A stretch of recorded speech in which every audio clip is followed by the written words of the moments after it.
Medina Group at 822 North Main. I'm also partner in a real estate development company. I own 8 properties here in downtown Rochester. In this week's Oakland Press, Mr. Giovanelli was quoted as saying, "The Rochester Citizen and anyone who writes for it are not to be confused with legitimate media. It is a liberal left-wing publication that simply puts a party dress over a bomb vest." I find this very insulting, Mr. Giovanelli, and I feel these comments were incredibly unprofessional and not worthy of a public servant. I was personally involved in the initial discussions of this online newspaper, and I can tell you that a lot of thought went into making sure this paper would report just on local government and the events in our city that have lost coverage due to the loss of the eccentric.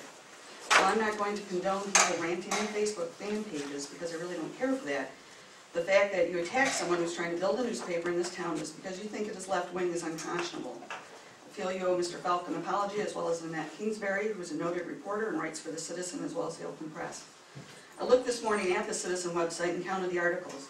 There are 21 articles that are non-political, from stories about the library, the hospital, the art center, and one about a resident joining the Peace Corps. There were 9 articles of a political nature, including some stories just reporting on the Tea Party Express, protesters of Gary Peters, and coverage of the Democratic Convention. The only opinion pieces were clearly noted as opinion pieces. There were 3 letters to the editor. So when 2/3 of the stories are non-political, I find it laughable to call this a left-wing publication. I have news for you. There are business owners in this town who are moderate to left-leaning. I get the feeling from your comments that our businesses are not welcomed here.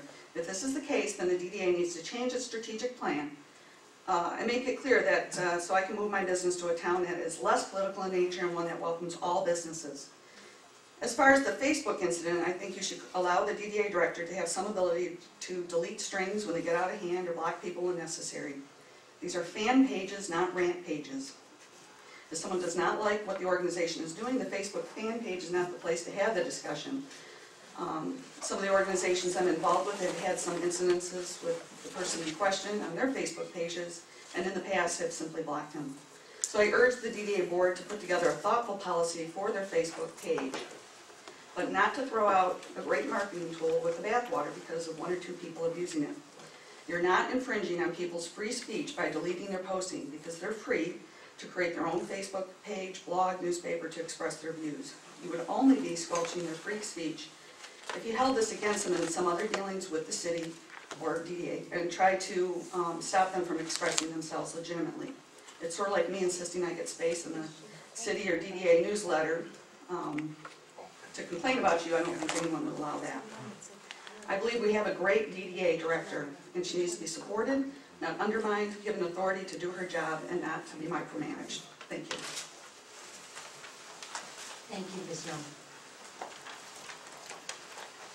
I could lie through my teeth and say she stole my speech. I'm Alice Benbow. I'm actually one of the teabaggers.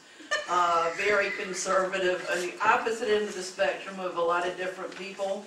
But I do actually share Mrs. Young's sentiment, and that is that I know a lot of the business owners, and some of them are at various degrees of the spectrum. I believe in the Constitution and people's right to go ahead and express themselves. I do know that sometimes there are people who exhibit stalking-like behaviors on this Facebook page, and that there's a certain protocol that they can follow. Quite frankly, I think that y'all should go ahead and keep the Facebook page the way it is. And I also agree with what Ms. Young said about the head of the downtown development, the DDA, and what a good job that y'all are doing. Thank you. Thank you.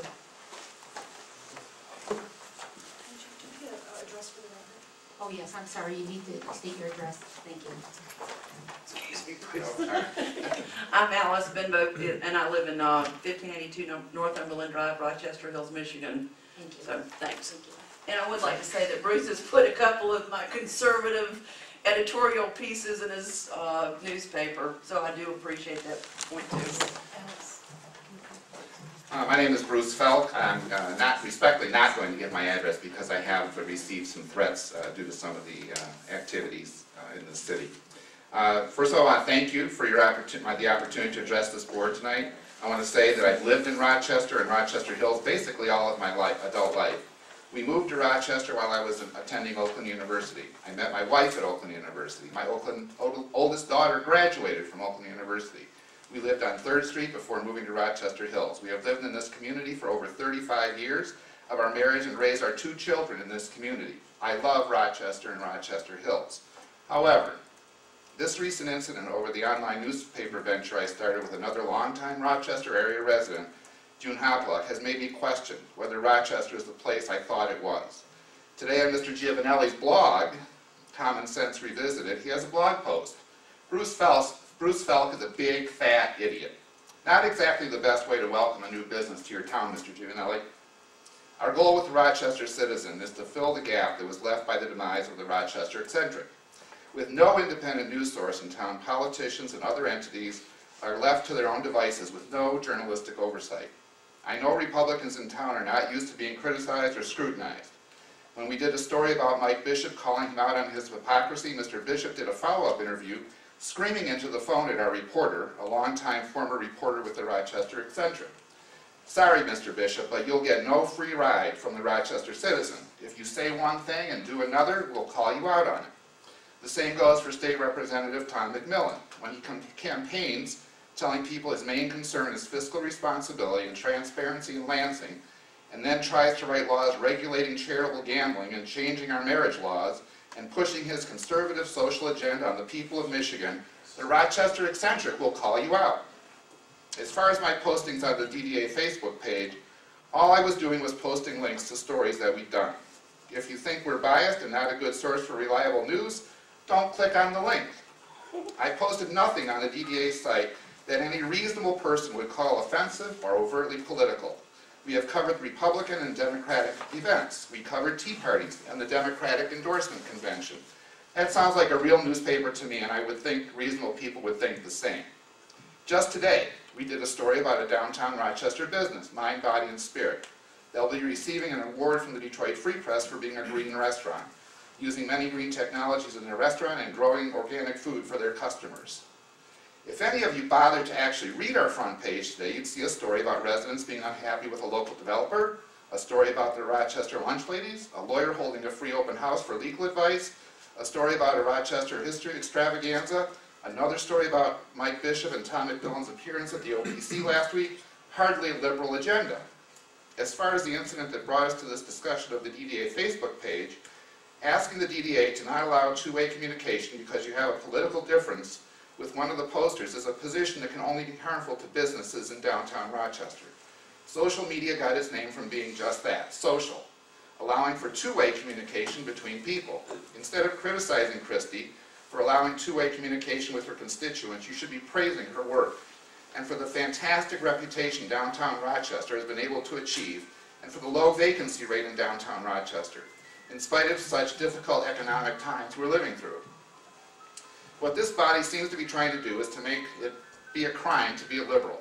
I have no shame about my political beliefs. I've tried to keep them out of our paper the best way I can. When there are political stories to be covered, I ask someone else on our staff to do the story. If your goal is to try to make Rochester unfriendly to businesses owned by people who consider themselves to be liberals, then you're doing a really fine job of it. Instead of vilifying me for my efforts, you should be thanking me for taking on the task that no one else in town wanted to take on, providing a source of local news so that Rochester area residents can be informed about their community and the people in it.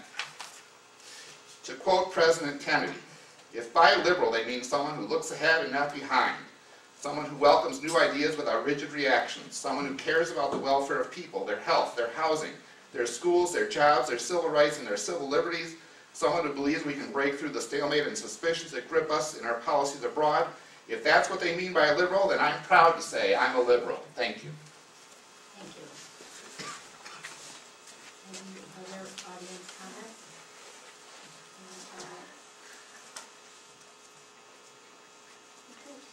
Madam Chair, Yes. did we want to address this now or wait till the I would prefer that, go ahead, I'm wait till sorry. the agenda?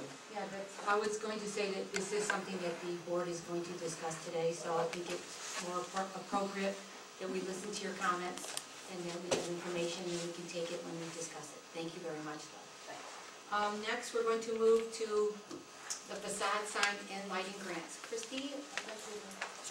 We're very excited that the South Street Skate Park is actually going to be opening the South Street Skate Shop on Main Street at 410 Main which is formerly the location of Great Baby, that hope to be open in May. Attached, you will see the rendering of their sign, which does meet all of the sign grant guidelines. Mr. Chairman, I move approval with the 1-year waiting period as a new business. Second. Motion by Modette, second by Mr. Day. Any discussion? I think there's maybe one addition to the motion, which might be administrative approval of the sign as well. You guys, Yeah, okay? correct. Okay.